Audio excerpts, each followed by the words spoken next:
The tough part of the job is when someone comes in and drive off. Walai. Yeah, there are those. Usana kama mafuta na drive off. Unaona jamaa ameka. Unaona shanga tu mwenye ana drive off si ati nini. Unaona jamaa amekuja ameka benzi hapo.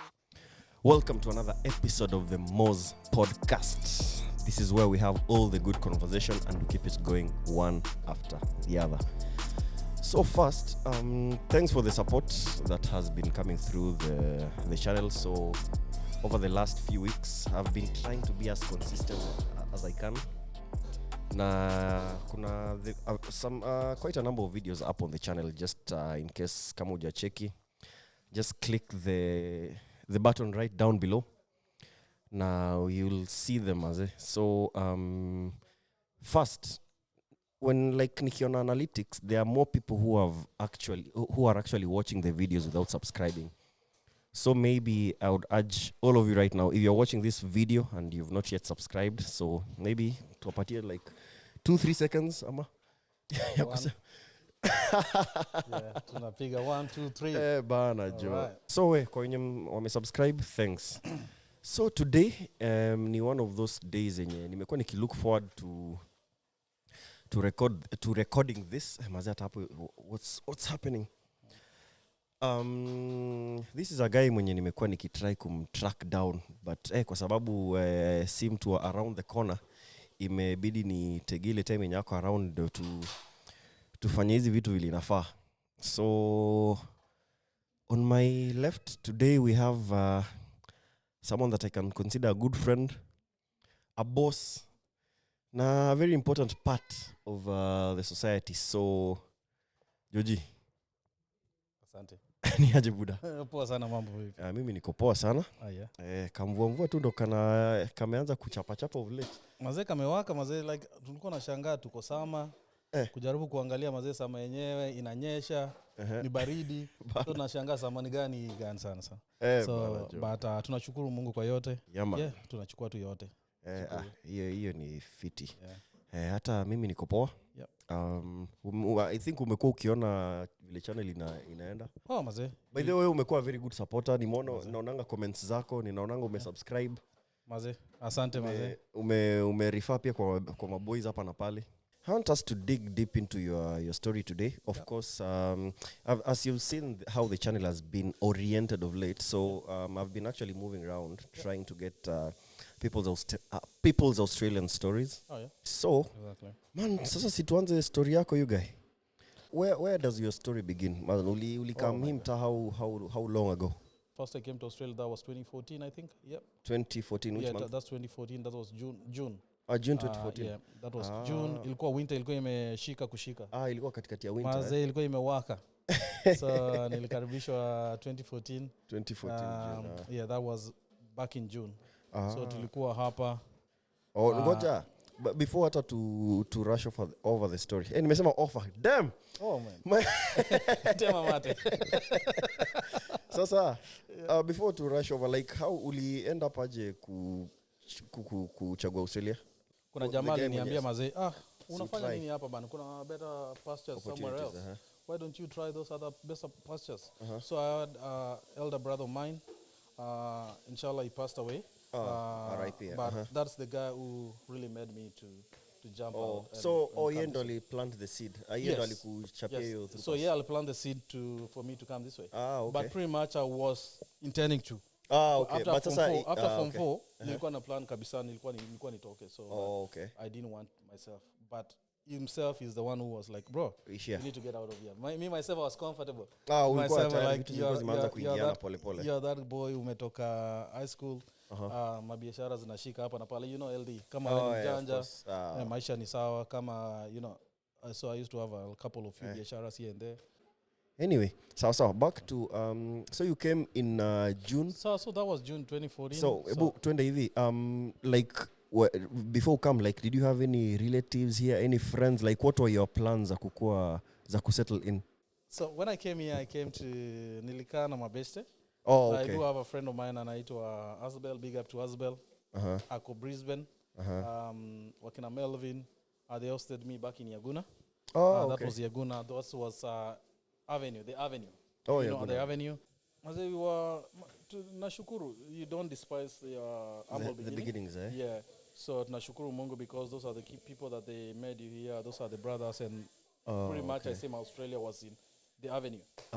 Those were the people they showed me this is how to go, this is how to move, and this is how to grow. So those are the people that they took me to work. This is what they told me. They oriented me back to the system. And Mazee, nashukuru, big up to Asbel, he's in Brisbane. Big up to Melvin.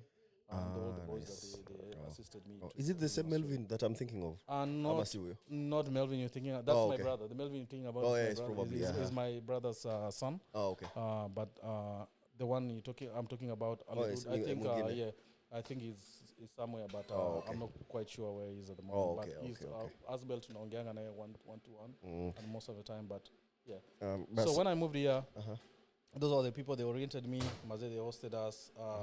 Then life was not that the best. It wasn't the easiest life.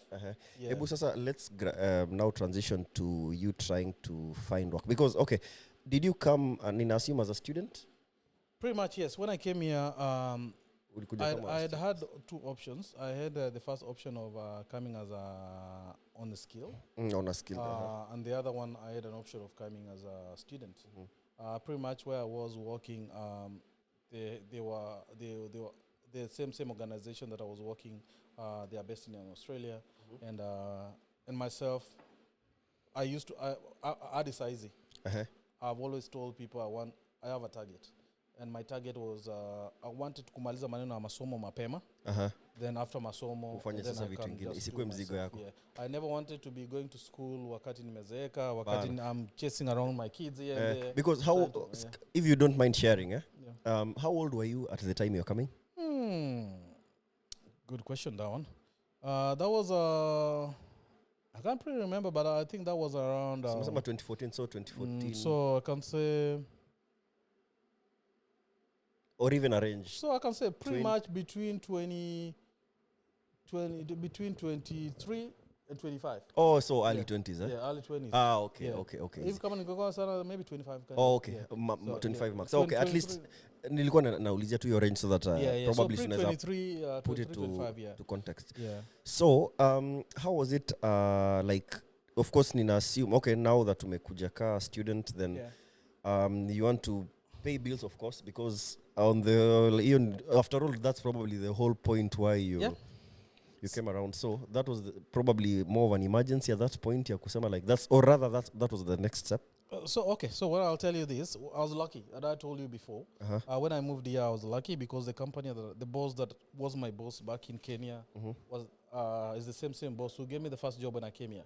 Pretty much, he wanted me to settle in an office, but myself, I never wanted to settle in an office because venye nilikuwa nimesikia huku nje, life ya kusettle kwa ofisi, life is pesa kidogo si ile. Myself, I want to make quick money. I want to move on. Na to make the best out of my time here. So pretty much what I did was I moved in. When I came to Australia, the guy offered me a job in Jamaica City hapa. So he offered me a job at the office, but I looked at it and I was like, no, is there any other job? Because I knew he's a businessman. And already he had told me before when I was in Kenya, he told me, I do have businesses, this and this and this. I told him, no, give me another one. Again, because I think the family runs the business as well. So myself, I never wanted as well to go into the where. I don't want to go into this. So pretty much I want to be at least separate. So pretty much the guy offered me a job. One of the jobs that the guy offered me was being he used to run petrol station and everything. So I went, I think I was among the first Kenyans who tried the kind of, I think actually in Sydney, I was the first Kenyan who did that. For petrol station? Student, yeah. Ah, nice. So I did I was working in a petrol station, So that was like the first job? Yes, that was my first job. Okay. Pretty much siku kuja niliingia petrol station, nikafanya kazi petrol station. Nika-upgrade hivyo, nikafanya, to pause kwa petrol station so that to put into context now the time that it was at the time, because how are the working conditions, like how much were they paying at that time? For me the guy really took care of me because what I'll tell you this, what this guy used to pay us in Kenya was it was a good substantial money that he used to pay us, but again when nilikuja hapa ika switch mind yake pia akajua like this guy is not in Kenya again. He's in Australia, so he had to adjust to pay us into the rate of Australia. No, me alikuwa ananipatia $30 something an hour. What? Yeah. No, the back guy used in to pay 2014 that was a lot of money. No, he used to pay me pretty much. Probably nilikuwa sawa. Yeah, alikuwa, meaning I was just content with the one job. $30 an hour back but then, that was I'll tell you money. this. Life then was it wasn't the best life like just before we move on to other contexts, like how much work were you doing kwa petrol station? Like how many days a week? Okay. So I'll tell you, like, what used to happen in that petrol station was the guy offered me this job. Akatupatia the job, akanipatia the job. The kind of job alitupatia was my job description was, I used to be at the teller. I used to be the shop manager, that is, managing the shops, whereby you should be the backstage there, running the things, running the shops. That was first when I started in. So there used to be now the manager, general manager of the petrol station. So for him, he used to run more than one petrol station. So he used to have several petrol stations. So pretty much in Sydney, he had like around three petrol stations in Sydney. Alafu he had others out of Sydney. Oh, okay. So the guy had offered me, so I started with this one. So I worked this one. I used to work for like 3 or 4 days a week. 3, 4. How many hours? And I was contented with it. Yeah. How many hours per day? Hours with that one, I'll say it was good. On average? So when, because I was a student then, the guy used to play by the book, sir? Yeah, play by the book. Oh, okay. So at least alikuwa na kupatia the maximum amount of allowable hours na nakulipa pia well off. Exactly. And pretty much the guy was good because he used to look manena overtimes and everything. Oh, okay. So pretty much when it come with remunerations, he was quite good with me.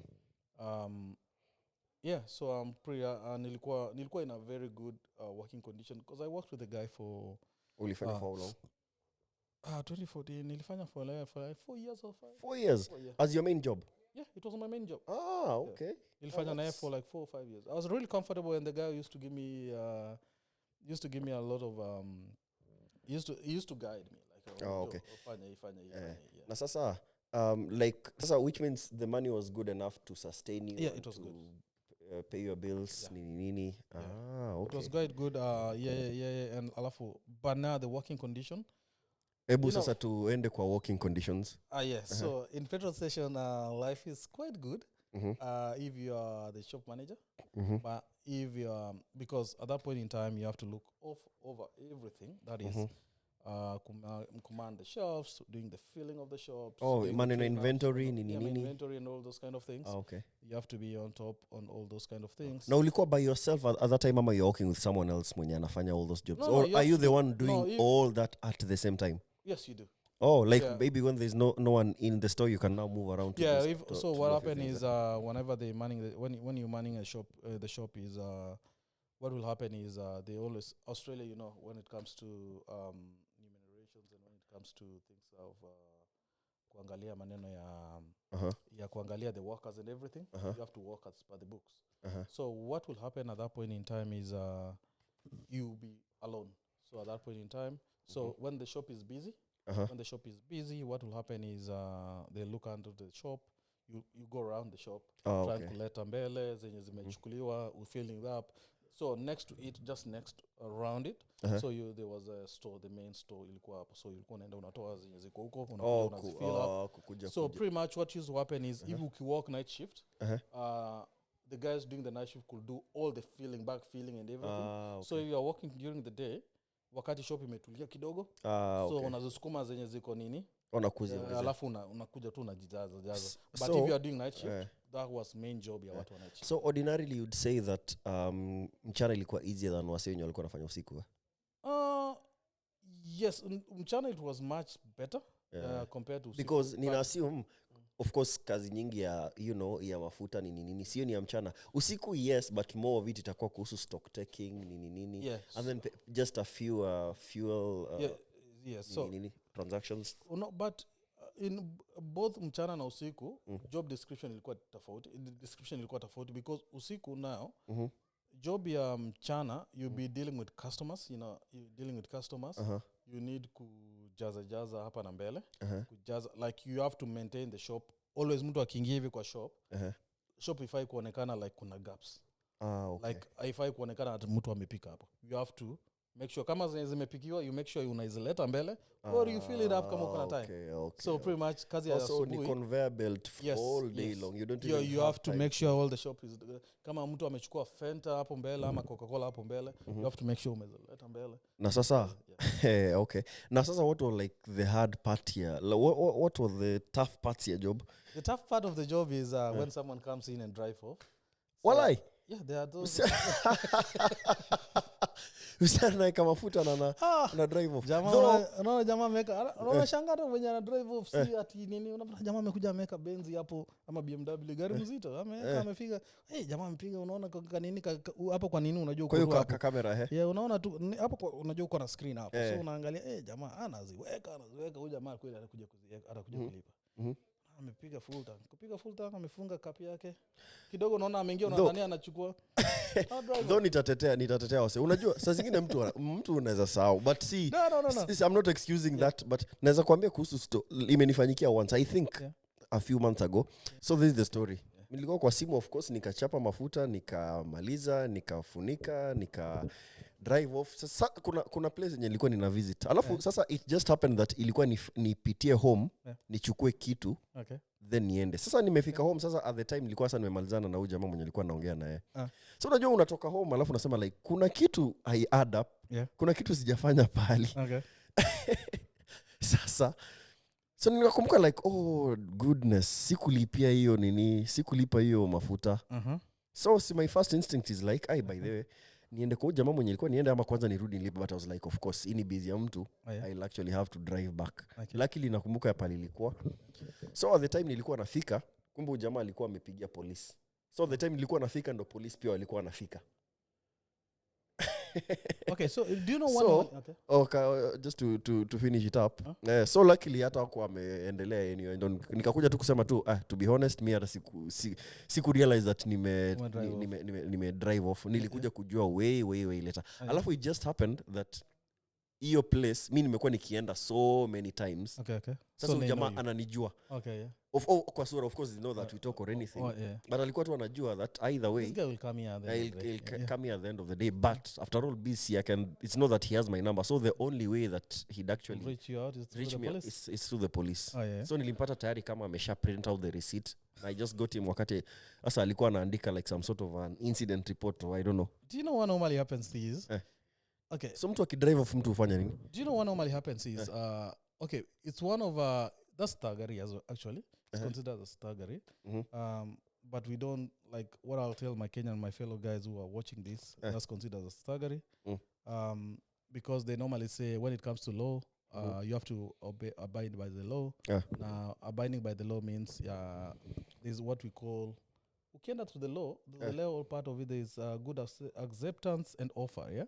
Once umechukua hiyo the product umeenda kwa petrol station umechukua hiyo cup, when you fill it up, that means you have accepted and you utaenda kulipa pale, that kind of thing. Okay. So there's a law that in a govern them. So but now for the petrol station there's an account. So what normally happens is there's an account whereby mtu drive off from petrol station, there's an account for drive offs and there's the accounts ya watu wenye wajelipa. So mimi nikikuwa petrol station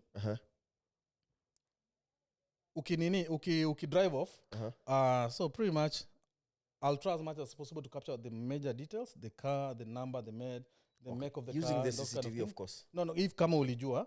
Kama ukujua, kuna CCTV is always in around 24 hours. So pretty much utasema the time and everything. And the only problem with that thing is the system ya petrol station kuna hiyo computer inakuanga hapo, so itakuambia. So this one has ikikaa more than 15 minutes, itaanza kukukumbusha ku make a funny noise. So from hapo ndo utajua kumbe mtu ameenda. Kuna times you could be like unajua unashanga mtu ameshaweka mafuta na ameenda. So you'll be like okay.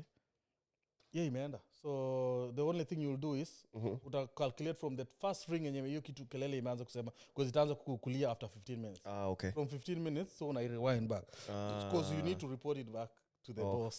So pia kuna time limit yenye unafaa kureport pia ndio isikue. No, kama ukuona kuna ile time mtu anaweza kuja amefill it up. Amefill up na ameenda drive off. So amekuja amefill it up na drive off. So kama amefill up na drive off, maybe ujejua, maybe ulikuwa unafanya filling huko ama ulikuwa unafanya kitu kingine. So itakupatia 15 minutes gap ndio ianze kulia tena. So from your time kama huko umejua ni nani, so utajua ni pump 5 ama pump what. Kuna mtu pump 5 ajalipia. Kama hiyo time ukujua ni 15 minutes, itakupatia 15 minutes. Okay. So pretty much unaweza shika kama ilikuwa ni 10 o'clock, 15 minus 15. So utakuwa maybe 9:45. Okay. So that's what utaprint your receipt na uiweke kwa under drives off. Na kesho the manager akikam, so the main manager, general manager, so unampatia your receipt, unamwambia okay, someone drives off, I'll drive off from this kind of incident na kaenda hivyo. Okay. So there was that's one drive off. That was the nightmare for all the bosses.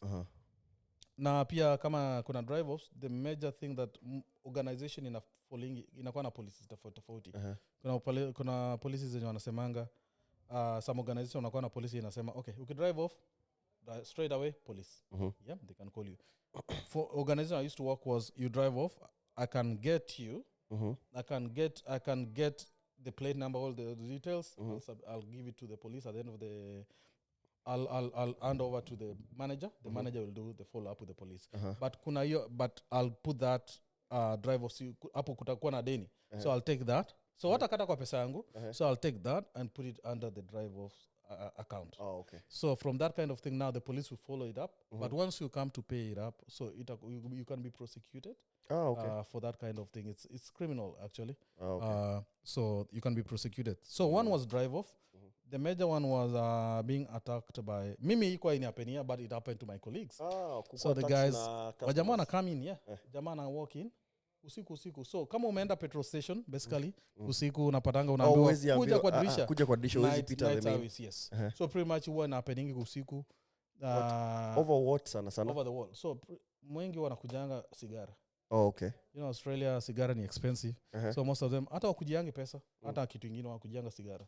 Wanaweza kujanga na bag, na kuja kwa bag wanakuja na wanakuambia jaza hapa.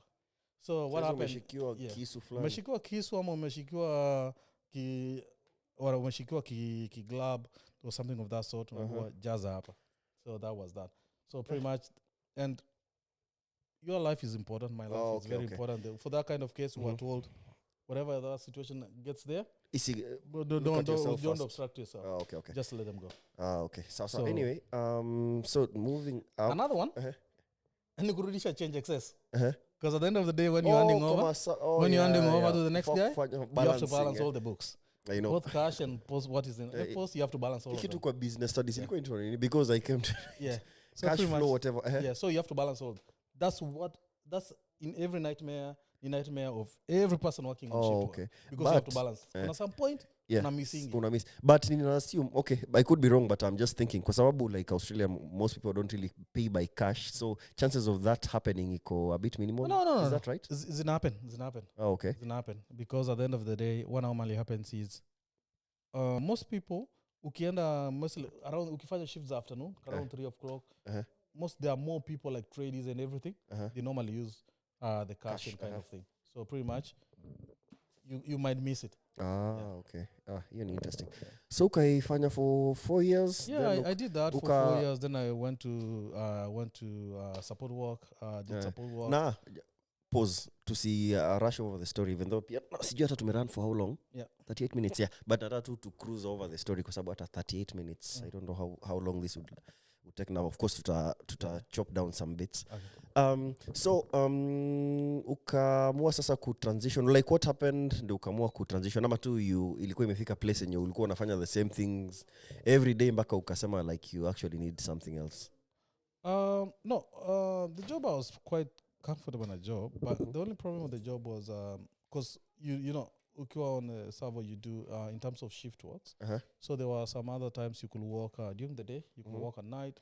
Working at night hata uwezi shikilia kanapi hivi because you know petrol stations in Australia zinakuanga na glass all around the door. So unashikilianga hivi unapata unaamkanga asubuhi unapata ama si asubuhi hata unastukanga hivi unapata mtu anakuangalia hivi na wewe just wewe niambie like umeamua kushikilia kidogo kufungua macho hivi unapata kuna kama mtu inakuangalia tu hivi ai wewe hiyo ni scary it's scary so pretty much ungeshikilia hata kanap so yeah so and I was like I think I should be over with this kind of jobs whereby kuna watu walalala mtu ana like alafu the funny part about it is watch petrol station yenyewe kuna CCTVs. So at times you could converse with the boss at night.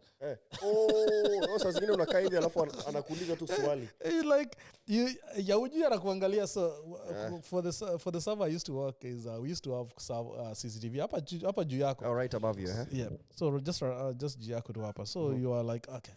Huko tu una serve. Ukianza kuzungumzi unasikia alafu na muindi George I can see what you're doing. What are you doing? What are you doing? Yeah, so that time we come out and we'll be like, boss. You'll be like, Zizi, I wasn't really sleeping. Yeah. So, but he used to be a really, really good boss. He's a nice guy though. Anytime, any day. Big up to him, and he's the one who alikaribisha Australia, gave him the first job, and anytime, any day. So, ukamua ku transition into support work at this point, Yes, so I used to like then most of the guys used to then we used to be support workers and kind of there used to be a lot of support work and everything and so did support work for a while. How long? I did support work for so because I started then because when because what happened was I got myself like wakati uko breaks there used to be a lot of they used to wakati uko umefunga shule sasa you could work unlimited hours. Of course. So pretty much at that point in time you couldn't so you only work there only 3 days and kind of thing. So I needed an extra job just to keep myself busy because I'm not going to uni or anything. So pretty much I had to join the other one. So it was good. So got the job, been working in those kind of industries, and I thank God nearly scaled from all those kind of things. Working from never contended the positions, positions. Any dramatic story from support work? Pretty much. No, it's quite a good field though. Not in of course. I'm not really talking about the field in general, but your experiences in support work. Is there any drama that ever happened? That you can that's worth writing home or that's worth a good story. Tuchape your story bana. Okay. Yeah. So ukisema maneno support work maze, it's maze big up to those guys supporting doing the job, man. It's a good job. I love it. I enjoy it every day. And pretty much I never liked it the first day, but at some point you'll be like, bills got to be paid, someone got to do the digging, and at the end of the day, so we did whatever we did. There was a time I used to have I know there is what we call privacy when it comes to the codes. I won't mention the names. Of course, ABCD. Just keep it as just general information only. So we used to have I used to do care for these participant. I think that's what NDIS called participant that we used to care then. It was kind of physical and kind of thing. At times unaingianga job maze kila maze mnachangamkiwa man. Unachangamkiwa unaingia pale job maze unachangamkiwa unapata jamaa hata anakujua na anakujua like maze unaingianga job you can't do much, you just there and you be like oh man so at that time you're working with someone else like unaona jamaa ni lighter than you maze when ni light but ule jamaa mwingine ni lighter than you you be like man this guy can help you, then you be chasing yourself around the house running up cat and mouse. This guy wants to attack you man like and you be like man nimeanza tu job bwana sina ubaya hata sikuje nimeanza tu job. So the kind of guy is big up to the guys that doing job man. We salute the guys man. These are foot soldiers and they need more support and so what I like about this country is it does reward hard work. For the kind of job they're doing man. I know it's hectic when it comes to stress levels man.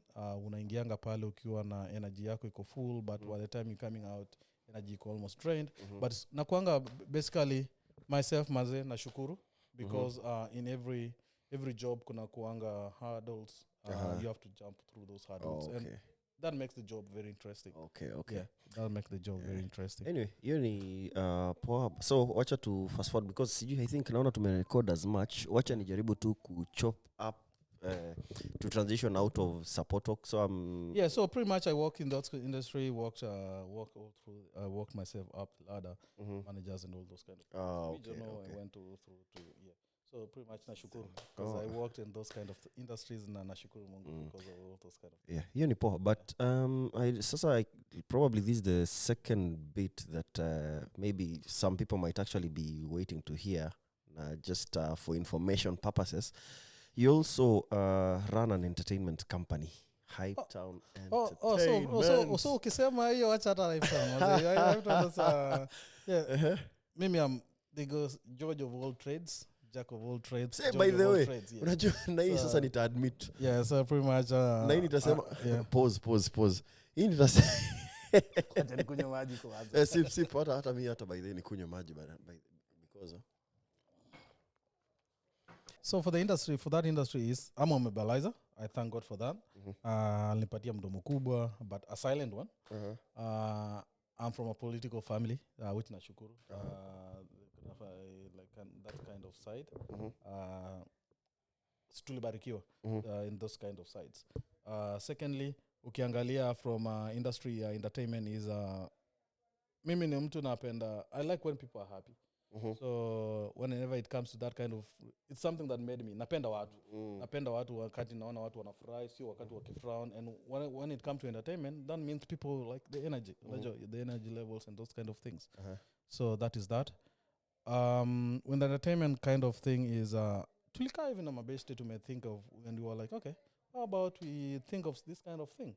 Because at the end of the day, I have several friends that we have almost the same kind of goal, and we were like, okay, how about let's do this kind of thing, man?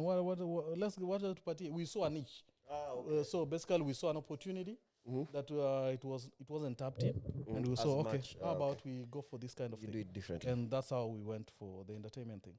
So we went to the entertainment from that kind of entertainment and that's how we flew in. So ukijaribu kusema maneno za is entertainment, it's kind of course need a very long story. Yeah, it's kind of a very long story.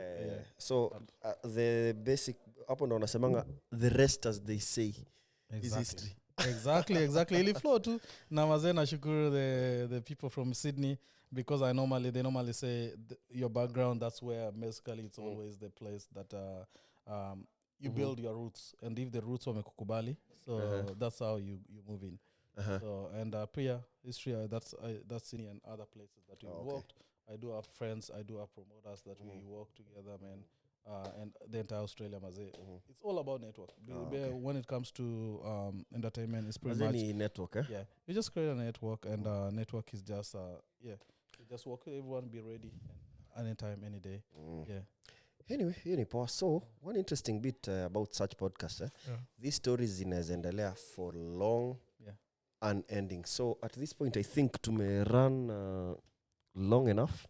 So I think for this one, si wacha tu katia hapa hivi. Okay. Then probably utarudi tena tuchape story. Uko na parting shots before tukafunge. 100%. So pretty much the guys watching this, I want to leave this word with you today. Don't despise your humble beginning. Always build from wherever you started, and let that humble beginning be your stepping stone to the greatest. Nashukuru sana, man. You've been amazing. Nashukuru Mozz, because Mozz has been part and parcel of our team. And nashukuru Jama. I've been trying to avoid it. This podcast, I'm trying to avoid it because I've always liked to be on low key.